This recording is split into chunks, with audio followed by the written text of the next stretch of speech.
I'm absolutely delighted to welcome Vidyadasa, aka A.D. Griffiths, yoga teacher, Buddhist teacher, web designer, life coach, book writer, lots and lots of things, lots of fingers in lots of pies. And Vidyadasa was actually one of the first people I met in Embodiment. He was the co-lead trainer on the first Embodied Yoga Principles training I did. So I've known him since 2014, and since then we've worked together and got to know each other a bit better. And it's been a really lovely professional relationship. So really great to have you on the show today, Vi. Thank you very much, Karin. Yeah, a real pleasure to be with you here, and yeah, to have known you all those years. I can't believe it's 8 years. Time flies. Yeah, thank you. Thanks for inviting me. Good to be here. And it's a bit like, I'm sort of counting, close to 10 years, and it makes me feel old. But I think maturity is quite a good thing in embodiment. So let's stick with that. And I know you're also a father, and you've written a book called Mindful Thoughts for Fathers, which I'll ask you about as well. So that's loads of things that you're doing now. But as we often do on this podcast, we like to ask what got you into embodiment and or any of the related practices, yoga, Buddhism, embodiment. Good question. Well, I'm going to go back to teenage years, I think. So probably during sixth form age, which in the UK is kind of around 17, 18, I think. I was really into dance and the visual arts, and I was kind of into breakdancing, through my teens and things like that. I've always been quite physical in some way or another. There's always been some dance, some BMXing, breakdancing, whatever. So physical movement has really been quite a big part of my life, and also in terms of how I've changed my state of being.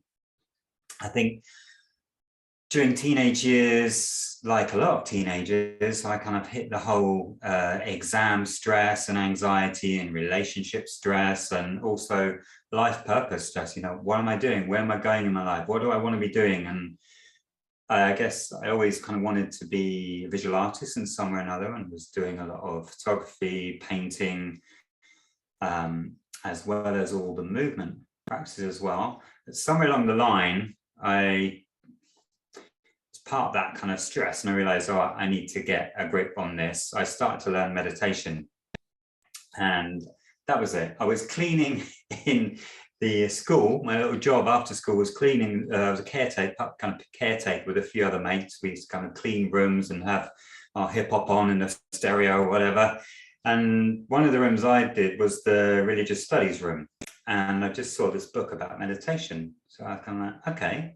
So I kind of snuck that home, not very ethically. I kind of read it, sort of practiced at home, trying to meditate by myself and look at a candle or count my breathing or whatever. And it really brought me to real kind of moments of peace and clarity. And it's like, okay, wow, this is actually really transformative and really positive. So I started to really practice that regularly, and I'd kind of sneak off in my sixth form art things to a little side small room and practice, and really try and build a bit of a practice there.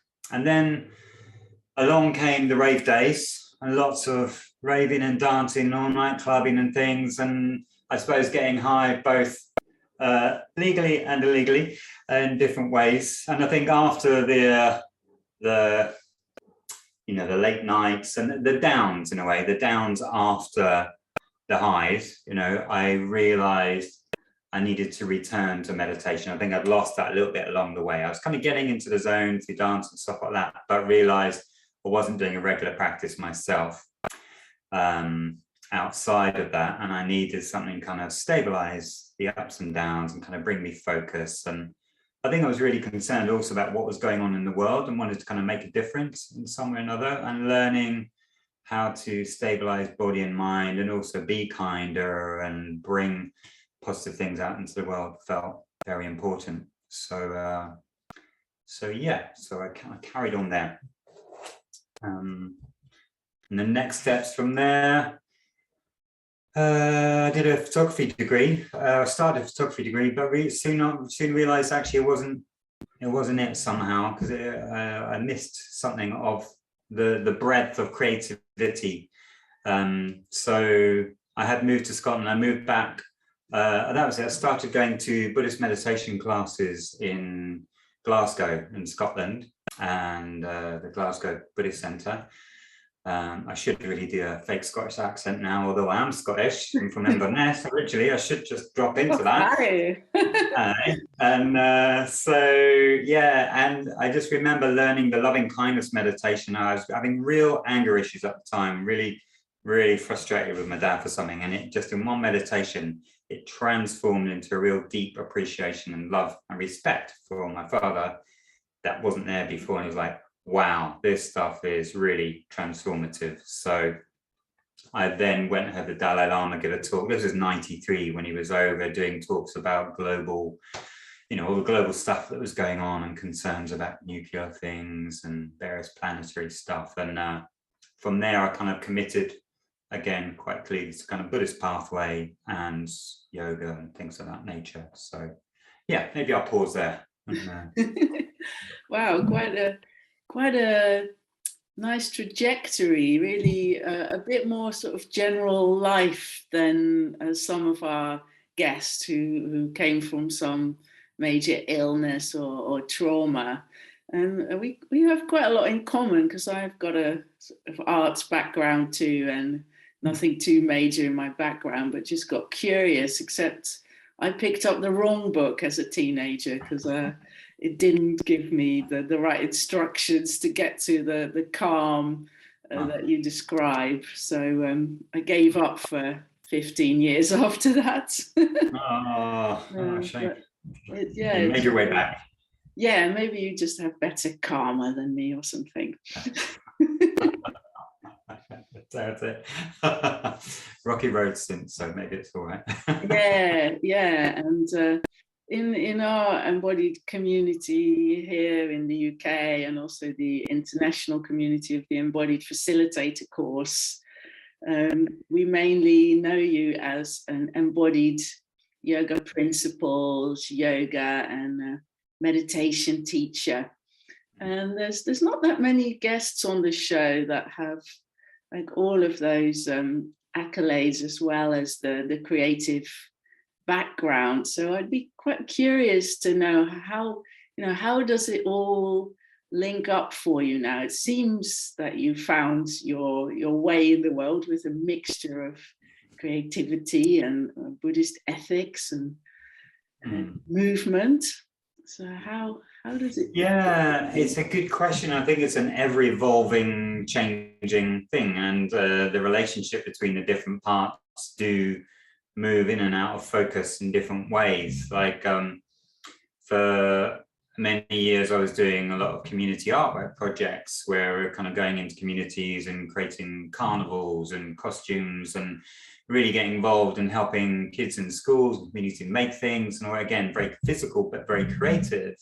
And then needed to come at the side of that as well. So then I think, again, that kind of circled around back to yoga meditation. It's always been like creativity and then calm, creativity and calm. And, the insight that comes with practice of internal practice, then also relationship with the outside world, the inner world work and the external world work. And of course, then we can go, okay, well, where do those boundaries dissolve and blah, blah, blah, blah. Won't disappear down that rabbit warren. No self, etc., etc. Yeah, and I think creativity weirdly led me to web design because of, in the late 90s, I think I had to have a website for my visual art stuff and meditation stuff. And then people start saying, hey, I really like your site. Can you make me a site? Start making a site. Blah, blah, blah, blah. And then lo and behold, that expression of creativity. And also, I suppose it's quite an earthy, practical, logical thing of like, oh, you do this, you put this information here, you communicate what that person's passion is and what their offer is to the world. And that helps them earn a living, and then put the things out into the world. So that's kind of cycle of expression and then giving and receiving. And I love being of service in that way. I'm rambling a little bit, but my name Vidyadasa, Dasa means servant or disciple, and Vidya means knowledge. So it's servant and disciple of knowledge. But the knowledge, Vidya, is to do with aesthetic seeing and wisdom and beauty. So it's kind of like being of service to truth and beauty as well. And knowledge in the sense of head knowledge, but also embodied knowledge and, higher knowledge. And the person that ordained me said, your life path now, when I ordain you, is to get to know knowledge and then become knowledge. So in a way, develop knowledge to become wise by being of service to wisdom and then becoming wise through that process. So I've got my life cut out for me, and probably many other lifetimes as well, the rate I'm going, but we'll see.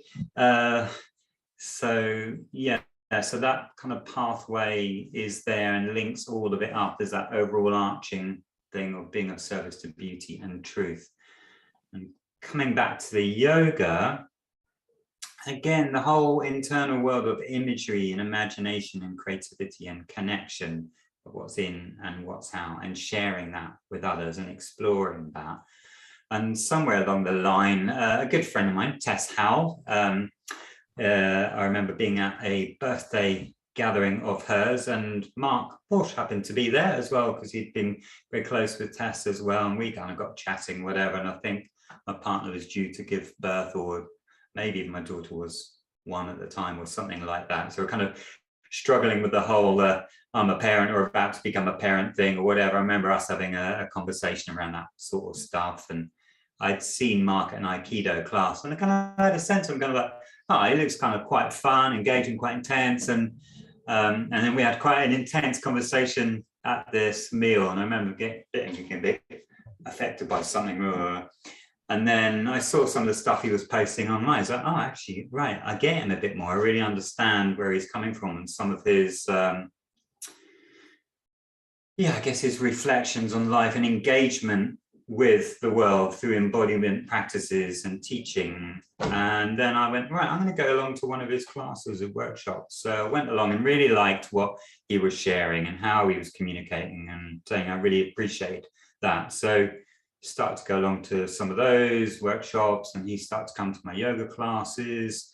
And then we started to this kind of circling was going over, kind of overlapping of, I was definitely learning from him. And I think he was, learning some stuff from the yoga, and those worlds started to meet more. And he started to develop Embodied Yoga Principles, which was really a refinement and expression of kind of coaching and his facilitation work through the body into some quite crystallized forms that, from yourself and anybody else that's practiced Embodied Yoga Principles, now called Embodied Toolkit, is a super effective way of accessing and developing awareness of how you are, and then being able to change your state through postures and movements and internal inquiry and things. So yeah. Awesome. Yeah. And wanted to pick up a little bit on being given a name or ordination. So you're ordained as a lay person, right? Because often people might think, oh, you have to be a monk or a nun to have ordination. Well, it's a little bit more complex. So the guy that founded the order that I'm in, he kind of set it up because at the time there really was this strong split in the world, and in the 60s when he created this order. Excuse me.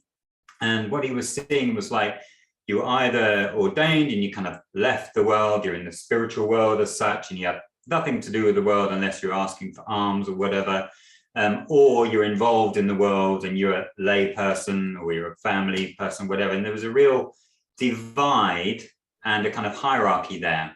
And what he felt was kind of needed for the time was actually something whereby you express your commitment to the ideal of enlightenment and the teachings that lead you that way and the community that lead you in that direction.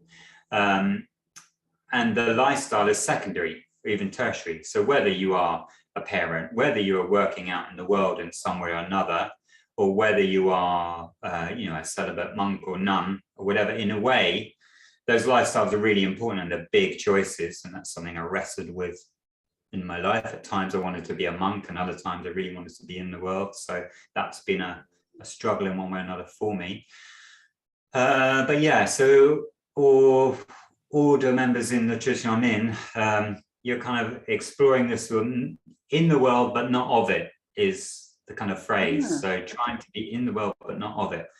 But of course, as anybody that knows, if you've got to pay rent or a mortgage, or you have a family, you're damn well in the world, and actually there's a lot of learning and practice that happens there. Yes, it might not be so sensitive or subtle as refined as working in the high dhyanic states of meditation the whole time that can happen when you're on longer meditation retreats or leading the monastic life. But also monastic life has its own difficulties as well. I mean, I've been on a 4-month-long retreat as part of the ordination, and that's not an easy life. I think people think, the monastic life is really easy. You try sitting still for 8 hours a day. You know what I mean? You know what it's like. It's not easy, right? No, so, in so many monasteries, they, every monastic also has a job. They might be doing the monastery's website, or taking guest bookings, or cleaning stuff. So they kind of have a worldly job within that usually. And even one of the things that really struck me when I first went to Bhutan, like the last sort of stronghold of traditional Tibetan Buddhism in the world, perhaps, we came to this really abandoned monastery, or not abandoned, there were monks there, but there was no other people there, on the top of a mountain. And the first thing we saw was 3 young monks sitting, looking at their phones, texting or something. And when we got closer, we could see they were on Facebook, and that was in 2012. So times have changed, haven't they? I remember seeing this beautiful moment of when I was in Japan. I think it's 2003, and coming out this beautiful sort of Japanese Buddhist temple, and a similar thing. These kind of this sort of quite souped up jeep pulls out, and these 3 sort of young monks kind of pop out and with their phones and pop into the temple. And it was just this juxtaposition of a 12th century wooden temple with kind of modern life, and that thing is like, this can all exist and coexist, and actually there can be a really creative interplay there as well. Obviously, we know there are dangers there of distraction and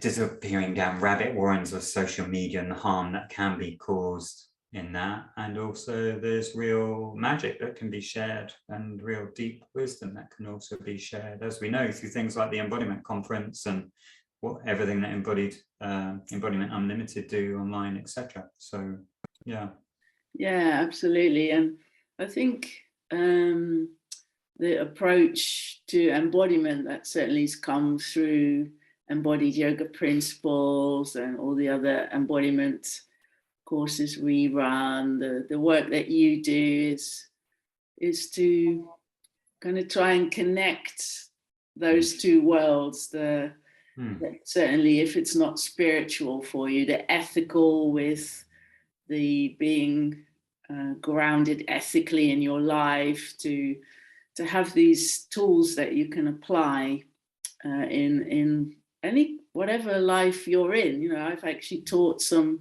nuns. I know Mark's recently taught some nuns in Ukraine on his trauma training there. So I think it's probably getting more and more connected and mixed up. So that, for you, particularly having lots of different things on the go and being a dad, so how do you balance the householder's life with the practice, the spiritual practice? Yeah, and I think one of the real interfaces and interplays is actually the sharing of some of the practice with people. It's like the meeting with people that are EYP teacher or about to become accredited or whatever, having connections with them and what are they doing, how are they doing it. It is the sharing of yoga meditation online and being involved in various online teachings and trainings and things of that nature, as well as in-person things. And trying to maintain a regular practice. Now that really goes up and down. Sometimes, I'm really doing it and I feel like I've got a finger on the pulse and I'm well connected. And other times, I'm not getting up early in the morning and I'm not doing an embodied practice. And then, a few days in, I'll notice and it's like, oh, do you know what? I need to get up. I need to go for a walk. I need to go for a run. I need to do some EYP and I'm going to have a sit. And Mark and I, we have a regular sit on a Tuesday morning. We sit online together most weeks, unless for some reason we can't or whatever. And try and stay in touch with other people that are practicing, and maybe also doing things more deeply, or go on weekend retreats or things of that nature, and just trying to have regular reflections, but also the everyday things of actually, okay, I'm sitting here now present with you. I'm trying to be aware of my body, trying to be aware of my breathing, make little subtle adjustments to my posture as to, oh yeah, spine lifting, relaxing shoulders, being more aware of you, so trying to use everyday things to be more aware wherever I am and whoever I'm with, to try and make a difference in that way. And I think that the whole idea of metta and loving kindness and trying to bring care and kindness into the world, and definitely being a father and trying to practice that and seeing my daughter kind of grow up and trying to listen to her and the difficulties she might face with friends at school or struggling one to another, or also delighting, taking delight in the joy and the playfulness, and her doing handstands and dancing and doing crazy creative things with her friends and enjoying her friends. I really love actually the community we have around us. We're very lucky. We're at a school in Brighton and Hove which is bilingual. There's partly Spanish and English, which means a big Latino community around as well, which is quite a lot of emphasis of hanging out together and sharing space, often outdoors and things. So there's that thing of people wanting to connect in community in that sense. So yeah, that's something we really emphasize as well, isn't that we're not made to live in isolation. So, and also community learning and support is a big part of the courses we run, and your Embodied Yoga Principles training that you oversee and teach on. Any sort of little tips when you were saying, aware of your spine, shoulders, and I did feel a little shift in my own embodiment. Maybe listeners did too, and your voice changed slightly as well. So just little things like that can really work.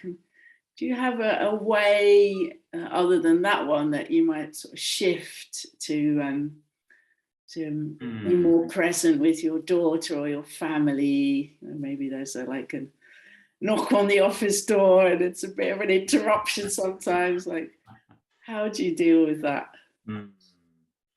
Yeah, I mean, I think it is that shift of awareness from self and what I'm doing and what's important to me at the time or whatever, and going, oh, hold on a second, I need to shift my awareness to them and what their need is and what's actually happening there, and to be able to try and go, okay, right, sometimes I have to go, okay, pause a second, I need to be aware of what's happening, or tell me this, or that, okay, right, or can you pause for a minute whilst I put down this, to be able to then be more present. So I think sometimes it's getting better at saying, okay, look, can you pause a second? I need to actually just finish this. I need to be present with you. I'm interested. I want to know. Just give me a moment.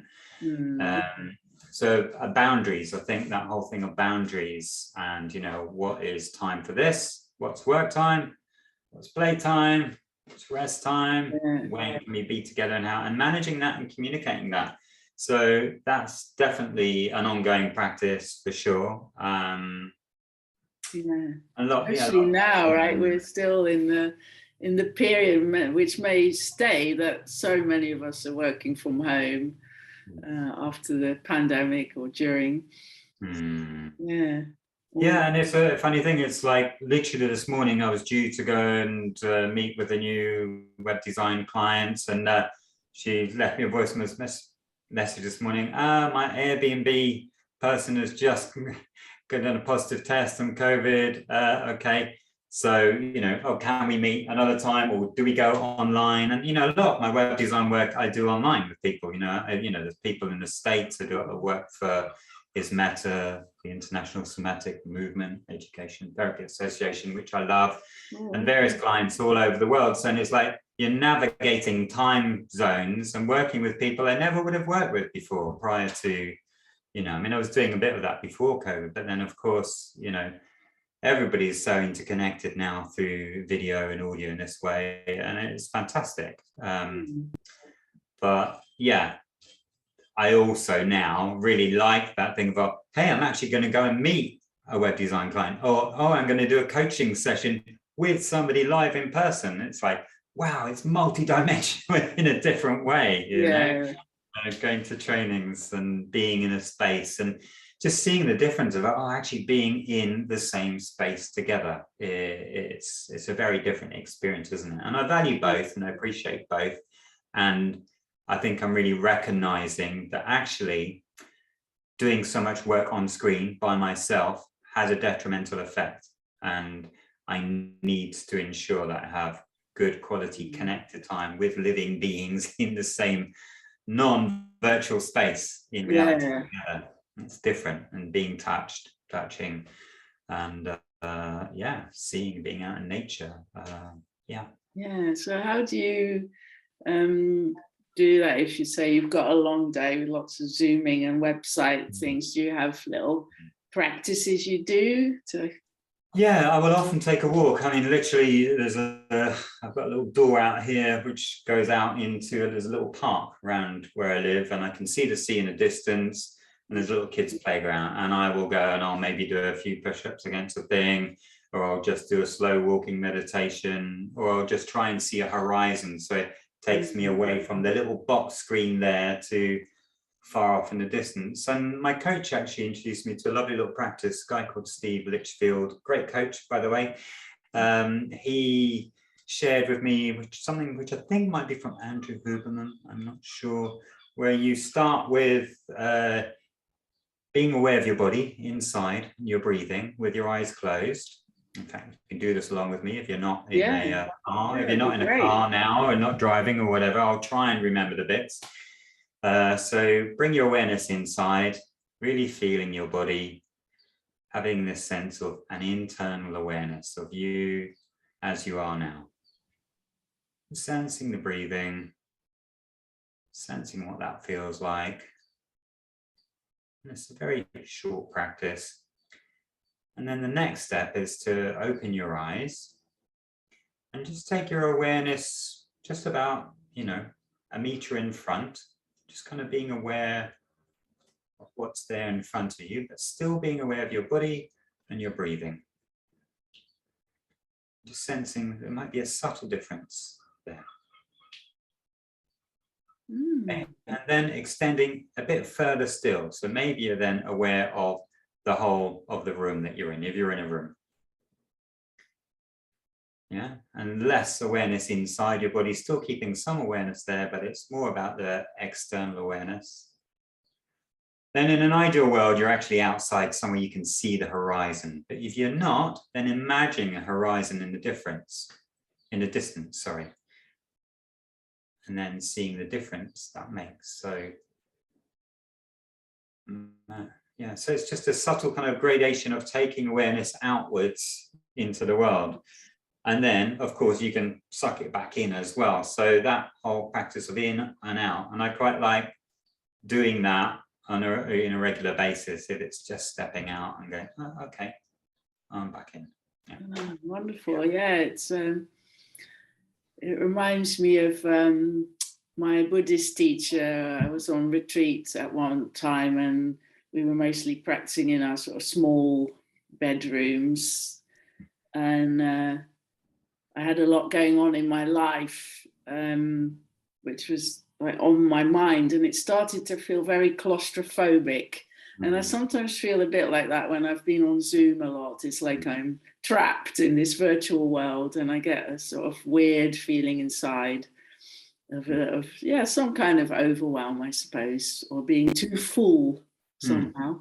And he said, go outside, go and practice, look at the horizon, practice outside. And it helped so much. I thought, he was going to tell me something clever about letting go of my ego or whatever. No, just go outside, look at the horizon. and the sky. And I also read that with our eyes, if we're looking at screens a lot, it tends to be short distance. So looking at something far away, like a bird far away, is apparently really good for our eyes. And also, I think there's something else around going outside in nature within the first hour of the day, preferably when the sun is kind of coming up or whatever, and then at the end of the day as well. And that helps you stay in touch with the circadian rhythms or whatever. Yes. Again, I'm no scientist, haven't done the research, but when I've done that, I have noticed a sense there is a bit of a difference. And I often find I'm waking up early in time with the sun, even if you've got like blackout curtains and things like that, that somehow this being knows that the sun is up and the sun is going down, and I'll be going to sleep a lot earlier than some other people around me for some reason. Blessing and a curse. Yeah, well, it's probably good if you have a young child, because their body clock seems to know exactly when the sun rises. Even so, it darkened my granddaughter's room here, like to be almost completely dark, but she's still waking up at about 5 at the minute. So so good, nice things really, and to find ways, I guess, to go with the natural cycles of the body and the seasons, even though a lot of our working life might be a bit artificial just now in any case. Yeah, wonderful. And will be interesting to see what evolves, won't it, from here, in terms of how much of that, I know lots of people in a way are back in their offices or back in their regular working environments, except for, somebody's ill, right, got to stay off or whatever. But what exactly is going to become the new norm, and how much of staying at home and solo working or whatever is going to be, and how we maintain connection and community in person and online. Interesting to see what evolves there. Yeah, absolutely. So we've talked a little bit about managing the virtual work world and parenting and distractions all around. And I wanted to ask you a bit more about your book, Mindful Thoughts for Fathers. How does lovely. He's holding it up if you're listening on audio only. It is advertised on his website. We'll share the web link towards the end as well, vidyadasa.com.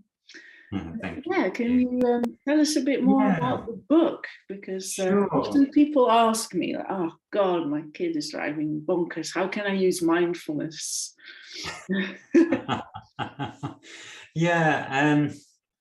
I have to say, writing the book was a real delight and a real moment of kind of integration of, what's been going on in my life when I wrote the book. It came out a couple of years ago, and it was a real process of reflection of, okay, what do I actually do, and what actually happens? What does a father go through in that process of becoming a father, and the varying stages, at least? I mean, I guess I was kind of writing up to my level of experience. I think my daughter was about 7 or 8 when it came out, so I could only really speak from experience up until then and imagine beyond then. There's various chapters about, when you first know you're about to become a father, and what are the thought processes you go through? What do you become aware of? Your thoughts, your feelings.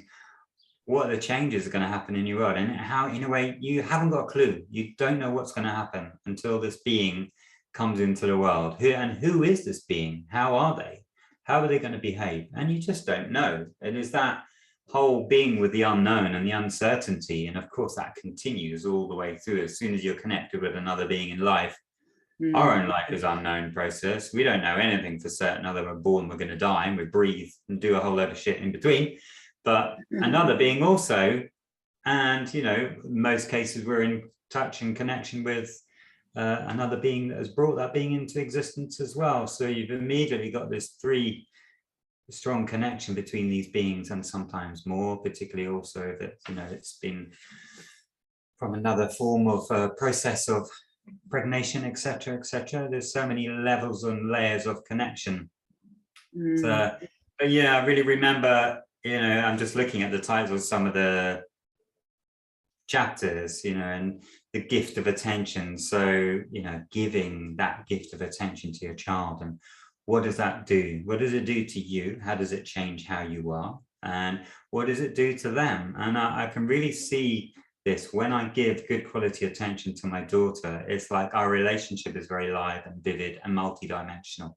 If I'm half present and half looking at my phone or half doing something else, it's like, feels like single layered, single dimension. And just to be that whole rounded a gift of awareness, and what you give and receive in that is beautiful. I mean, I received so much from having Francesca and seeing her grow up. And I was just looking as I was driving along yesterday, I was like, oh my God, she is so tall now, and she's and just her conversation and seeing this being grow up is a phenomenal thing. And in the Buddhist teachings, there's all sorts of things about this process of becoming. And obviously we grow, birth, we grow, and then of course we start to decay, and then obviously end up back in the ground or in the sky and somewhere or another. And in between, lots of things happen. But seeing a little being born and go through these stages, and obviously, hopefully seeing many more, it is super intense and difficult. I certainly have had some really difficult times as a father, and a struggle in terms of, paying the mortgage, and is there enough money for this? And we've got to pay for a holiday, and we've got to pay for the cats, and so many things that if I'd led a life that was more monastic, I wouldn't have had to have faced. But maybe there's probably also been a trade-off there as well. I know my life has become more intense, but also kind of richer for the experience of being a father, and I really hope I can share whatever I can with her as well. It's but it's full of its ups and downs, and there's so many things, like little moments of sharing, of kind of walking around at 3 a.m. because she couldn't get to sleep, and her taking her back in, it's in winter, freezing, so wrapped her up really well, and thought, right, she looks like she's falling asleep now, so take her back to the flat. And she threw up in the little in this space here in front of my throat. So going back to the house, not being able to get back in, covered in hot vomit here. Now it's gross. Having to wake up my partner, kind of, let me in, I need a shower. Here, can you hold? Thing. So funny now, but I'm sure it wasn't. Yeah. It wasn't pleasant. Yeah, you definitely get to deal with the unpleasant side of life, and the poo and all the rest of it. And seeing the body in its different states, and seeing a being become embodied, and the qualities they bring, and who are they from existence, from the beginning, and that whole nature nurture thing. Because I think I definitely used to think, it's so much about the nurture, is that actually this being is kind of, there are certain things that are there, right from the beginning, or maybe even before. I remember, at the moment of conception, if that's the right term, I knew she came through. I knew very clearly, this just happened. Both me and my partner was just like, something entered the room here, fuck, literally, and okay, something happened there, and it's like, okay, all right, we're having a baby, right? Okay, it's and of course all the fears and doubts that came with, and I nearly sort of ran away in my head, and it's like when we knew for certain, it's like, okay, actually And then it was just love and compassion came out. Mm. And then all the other bits, but yeah. And then some vomit and yeah, and also a lot of creativity. You know, we sometimes paint together, we sometimes write stories together, or enact things together. We sometimes do yoga together, or I have to put my hand up. Probably don't do as much meditation yoga things with her as I could do. I've certainly taught her various little embodiment practices when she's getting stressed. She knows now, okay, when she's stressed or something happens, she'll put a hand on the belly and she'll focus on her breathing. And, you know, sometimes I need to remind her of that. She's had a fall, and other times she'll just go ahead and do it. And that's lovely to see her learn embodied skills and put them into practice, and also give them to her friends. I've seen her kind of do things with her friends. Oh, how long, right? How are you? What's going on? Okay, right. And let's just relax your breathing. What's your belly doing? Okay, you know, and it's like, oh my goodness, yes, fantastic. May there be more beings doing this. And oh, that's so cute. And I've got another friend who teaches his daughter to do things like, okay, put your forefinger on your thumb, breathe in.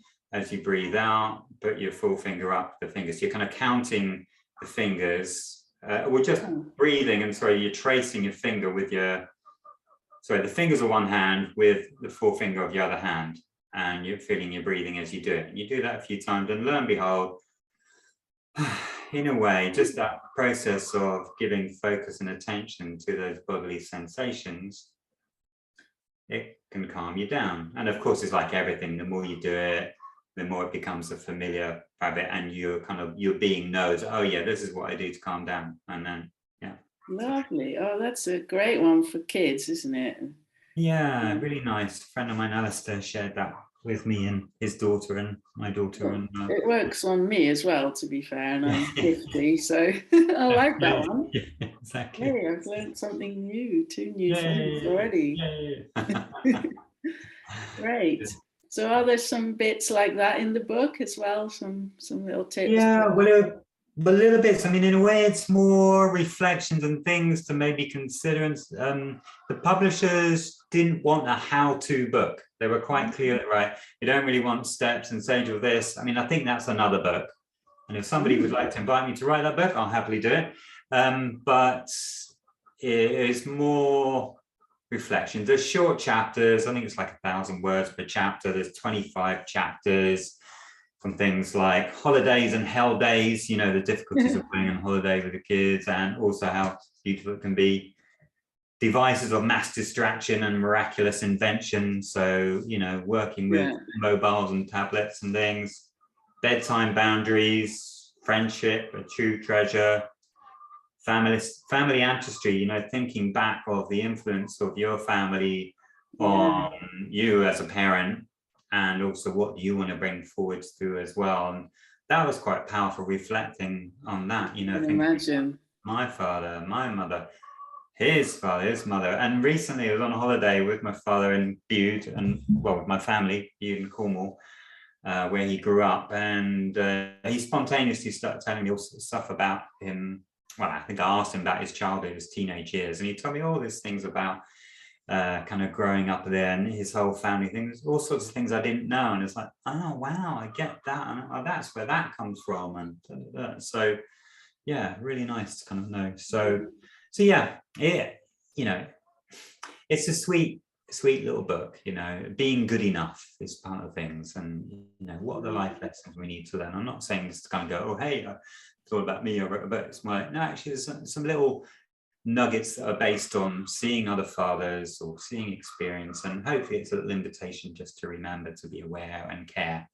So yeah, I think it's the subtitle they requested was A Journey of Loving Kindness, Mindful Thoughts of Fathers, A Journey of Loving Kindness. And yeah, I try and make it that. I'm sure you're great, knowing you fairly well. I imagine you're a very good dad, and Francesca's very lucky. Be good enough. Hopefully good enough. Time will tell. We will see. Yeah, time will tell. Thank you. Oh, also, what a great question to ask a parent. I've been asking my mum a bit more about her past, as it were. My dad unfortunately passed away already. And I'm kind of thinking, yeah, it's so important to ask some of those questions before we lose our parents, inevitably. And it gets great conversations going as well, often. Because otherwise there might be a bit of a tendency to stay with the weather or something like that, or just talking about the grandchildren. Yeah, and it's fascinating, isn't it? Sometimes what will come forth that we might never have known unless we ask that question. Yeah. And it will stay hidden in the consciousness of that being and won't be carried forward into family future. And I think that's a real gift to ask and to learn. I'm really recognizing that. I think when I was an early practitioner of Buddhism, and I was thinking, oh, it's all about leaving the family and letting go, going beyond of the worldly life. And I kind of distanced myself a little bit. And actually now I'm more like, I want to bring them in. I want to know them more, I want to understand them more, I want to be, and try and give to them. I feel very grateful and fortuitous for the gifts they've given me. And I want to be able to give to them. Sometimes feel a bit ashamed I'm not giving enough. I'm not, I wish sometimes that I'd been a millionaire businessman and had loads of money, go, hey, I'll buy you a house and I'll be, so I have to give in other ways. And but yeah, if anybody's a millionaire out there and you want to donate towards me or have some coaching or build a website, feel free so I can give to my family and give to the world. I think it's kind of always there when we talk about the layers of embodiment that we all have. So one of those layers is ancestral, one is cultural, and one is biological. Of course, there's many layers. Certainly our ancestors are in us, whether we consciously recognize it or not. Totally. And I don't know if you're I don't know if you've ever had anybody come on here and talk about family constellations at all. More than likely, because I know some of our trainers, at least Patricia Aguirre, one of our trainers, is a specialist in that. So in her podcast, she's probably mentioned that. But, I just mentioned that because I remember when becoming a father, or soon after becoming a father, I met, or on the way to becoming something in family constellation, so one person will stand here, one will stand there, and they'll represent a certain person in your family or something like that.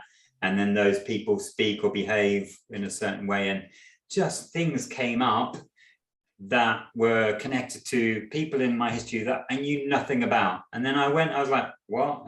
How can that be? And I went and had a conversation with the father and found out, oh yeah, that kind of relates to that person. They used to do this. And then I was like, oh my goodness, where on earth did that come from? How, quite a mysterious thing. I don't want to get all woo-woo about it, but sometimes there's things going on at other levels that we don't recognize or can't see, and things come through, don't they? It's very insightful, that kind of stuff. I find. And on the topic of sort of asking good questions, I know you've recently branched out a bit more into coaching as well. We've both been on coaching and facilitation trainings together, so I know you have those skills, but I noticed that recently you're promoting that a bit more.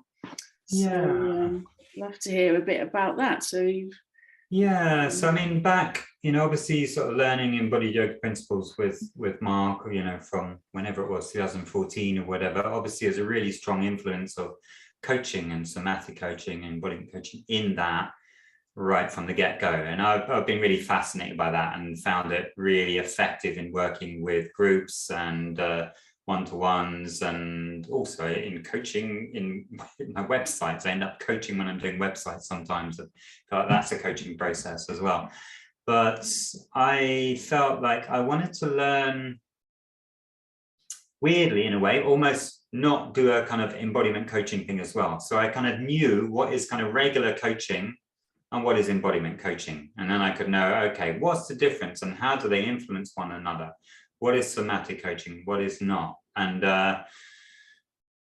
yeah, I have to say, I absolutely love coaching and really fascinated by what it can bring out in people and the changes that can happen. And I really appreciate receiving. I receive regular coaching as well, and how it can make shifts in people's life through that, particularly if you're having regular sessions with people and you've got something you're moving towards over a period of time, etc., or it's just an open-ended ongoing thing. That whole being seen, being heard, and developing useful qualities in your everyday life, and somebody witnessing that and being a supportive kind of container, confidential container that, in a way, you know, a family member or a friend, yeah, they might be able to do bits of that, but, you know, they're not trained in a professional way to kind of have the experience. And yeah, I think I just more and more really value what coaching can give, and also what I receive through giving and receiving. So yeah, been turning towards doing more coaching and really enjoying that, and with a few areas of specialism, you know, whether it's working with people in an embodied way, and also for creatives that are looking to explore various things and have some support in their expression of creatives. So working with writers and artists and dancers, performers. And I've loved bringing the Embodied Toolkit also into workshops in colleges and things as well. That's been a lovely process, and festivals and things. But yeah, and so it's just that, again, kind of going full circle in that sense of that listening and seeing and witnessing and creativity and connecting with community in the various methods that we do, whether it's one-to-one or in groups. And recently started a podcast called the Creative Process Podcast, where I'm having conversations with people who might be any of those things. They, you know, like we've interviewed Tess Howell, who is a kind of ritual practitioner and kind of dancer, writer, and painters, and I've got all sorts of people lined up to have conversation with, to see, well, actually, what is their process for creativity? Where did it come from? Where does it take them to? What are they giving to the world? And what do they receive from it? And it is part of a bigger picture. Long term, I'm brewing up a book as well, and some online trainings and courses, of course, and in-person courses and trainings around the creative process, because it's been such a strong thread in my life, and I find it fascinating and I love it. And there's always something bubbling up with creativity. I think part of me feels if I'm not creating, I'm kind of dying, I'm destroying. Yeah. You know, I'm sure that's, in a way, all of us, unless we're creative in our life, you know, part of us is dying in a way. Don't want to be too morbid about it, but I think there is something in that. You know, Yeah, I think so too. And I've kind of been a bit surprised myself sometimes about how creative I can be in my facilitation work, yoga teaching, you know, coming up with weird and wonderful relaxation ideas, and sort of spontaneously making up meditations. Yeah. I call it sort of improv meditation. Yeah. To respond to the moment, the people I'm with, the situation. So it's really valuable to have those creative skills applied in whatever we're doing with our embodiment work. And as you say, coaching comes in handy. Informal coaching comes in handy in lots of ways. Just being able to ask good, open questions is a fantastic skill. Totally. Yeah, no, I think that thing you're talking about, the kind of whole creativity that can arise through those particular conditions, you know, and I've seen that in you.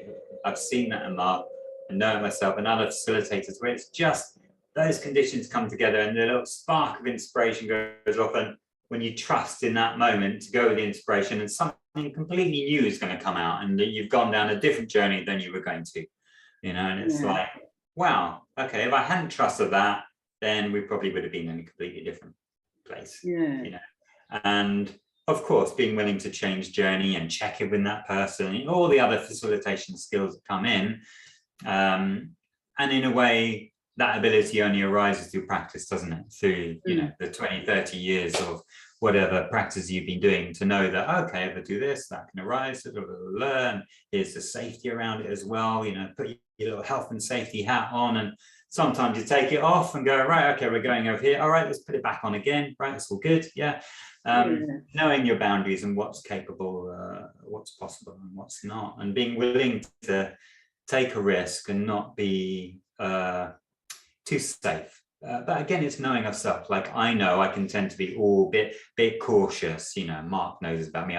When we're teaching together, it's like I'm the cautious one, the watery, feeling one, you know, and he's the fiery one, kind of pushing edges, whatever. But when I'm not teaching with him, often I'll fill in more of that gap. You know, it's that tendency of what we fill in, or if I'm working with somebody else, you know, and I suppose that thing of people knowing certain aspects of you, and also you bringing out certain qualities in certain contexts, you know, because some people will know me as this crazy, wild, creative character does this, and other people will know me as it's always very safe, all contained, and, you know, it's like, I can trust he's not going to do something crazy. And it's like, oh, that's one Vidyadasa, that's another Vidyadasa, and sometimes they meet and crazy shit happens, but yeah. Yeah, that's really testament to building range and being able to respond appropriately and helpfully in lots of circumstances, isn't it? Yes. And, you know, I just want to publicly rejoice. Sorry, I'm giving a rejoicing you without requesting consent. You know, I really enjoyed seeing you know, you build all these sorts of other qualities and expressions in your teaching and being, and yeah, it's like all sorts of different layers and levels of kind of come into being, and I just, yeah. Thank you. Probably shouldn't be doing this live on air, but I really appreciate seeing you becoming who you are in your fullness and what you bring to the world. So yeah, it's a pleasure knowing you. Thank you. Thank you very much. It's lovely to hear. Yeah, we have this thing on our courses where you don't give feedback, including positive feedback, without asking first. But I'm very happy to receive that. I broke the rule. Oh, that's fine. The crazy Vidyadasa came out for a minute. But this is also more of a normal conversation, isn't it? I know we're recording it, but it's not within that structure. So that's just lovely to hear. And yeah, we're kind of coming up to the hour. So you've already shared some lovely tips with us.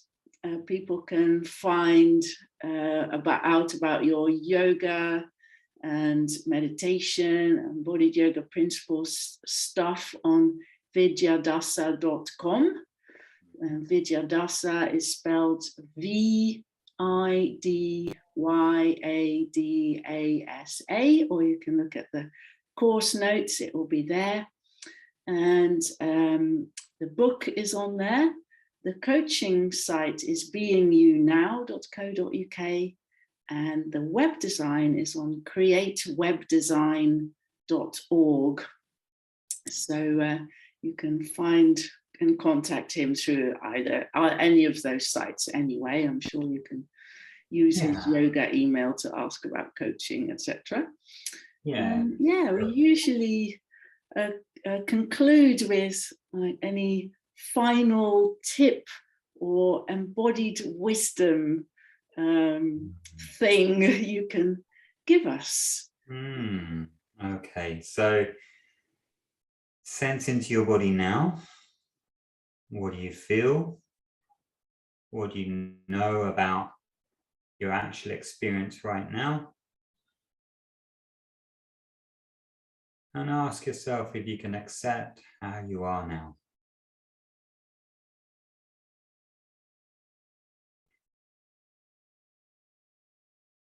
Or if there's something positive within your experience that you can bring into being by giving attention to it. So it isn't always easy to accept yourself. maybe giving some attention to something positive you would like to bring into life. And you can do that physically. That helps by putting two hands in front of you and just going, okay, what do I want to give out? Or bring a hand to your heart and bring a hand out. So connecting with yourself and then taking that out. How am I and what can I give? A couple of little options there. Nice. I often do something like that in the mornings, and it's also a mini version of our UYP Embodied Yoga Principles, Embodied Toolkit, Postures, Giving and Receiving. So thank you, Vidyadasa. It's been lovely to talk to you because it's actually been a little while, so really great to connect. Lots of lovely tips and information there, things to mull on and think over. So on behalf of our listeners and the Embodiment Podcast team, thank you very much. Thank you very much. Absolute pleasure to be here, and thank you. Really enjoyed getting to see you and hear you again. Yeah, may you all be well and happy. Likewise.